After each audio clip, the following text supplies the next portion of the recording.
அன்பு உறவுகளே, கேரளாவில் ஒரு பாண்டிச்சேரி.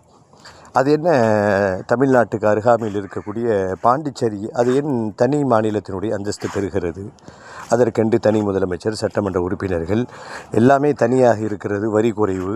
அதுக்கு காரணம் என்ன அப்படின்னா, பாண்டிச்சேரி ஃப்ரெஞ்சினுடைய ஆதிக்கத்திலிருந்து விடுதலை பெற்ற பிறகு உருவான ஒன்று. அதனால் அதை தனியாகவே அங்கீகரித்திருக்கிறார்கள் என்று சொல்லுவார்கள். அதுவும் பாண்டிச்சேரி, காரைக்கால், அதற்கு பிறகு கேரளாவில் இருக்கக்கூடிய இந்த மாஹி, இந்த பகுதி இதோடு சேரும்.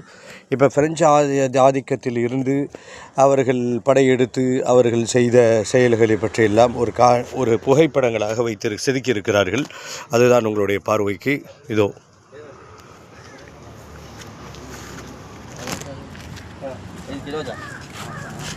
அப்படியே இதை நீங்கள் ஒவ்வொன்றாக கவனித்து வாருங்கள்.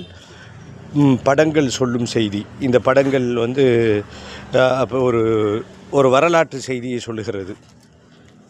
ஆங்கிலேயர்களிடத்திலிருந்து விடுதலை பெற்று உருவான மாநிலங்கள் வேறு, இது பிரெஞ்சு ஆதிக்கத்திலிருந்து. அப்போ அதை பற்றி பாருங்கள்.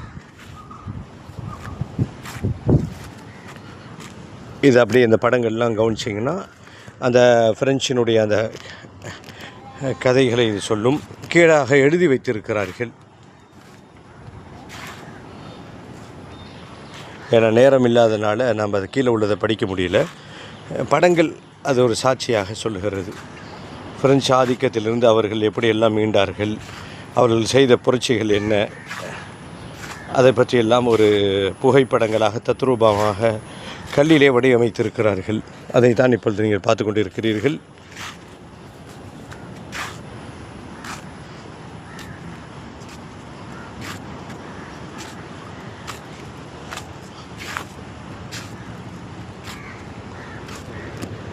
லிமனில் முல்குல் யௌம், குரானிலே அல்லாஹ் கேட்பான். லிமனில் முல்குல் யௌம், நாங்கள் ஆண்ட பரம்பரைகள், நாங்கள் வல்லரசுகள் என்றெல்லாம் சொன்னீர்களே, நாளை அல்லாஹ் கேட்பான், இன்றைய நாளிலே யார் அரசன் என்று அல்லாஹ் கேட்பான். லிமனில் முல்குல் யௌம், இன்றைக்கு யாருப்பா ராஜா, யார் அரசன் என்று அல்லாஹ் கேட்பான். அல்லாஹ் பதில் சொல்லுகிறான், லில்லாஹில் வாஹிதில் கஹார். என்ற மறுமையிலே எல்லாவற்றையும் அடக்கி ஆளக்கூடிய அல்லாஹ் மட்டும்தான் ராஜா, அவன் மட்டும்தான் அரசன், அவன் மட்டும்தான் அரசனுக்கெல்லாம் அரசன். பயணிப்போம் இன்ஷா அல்லாஹ்.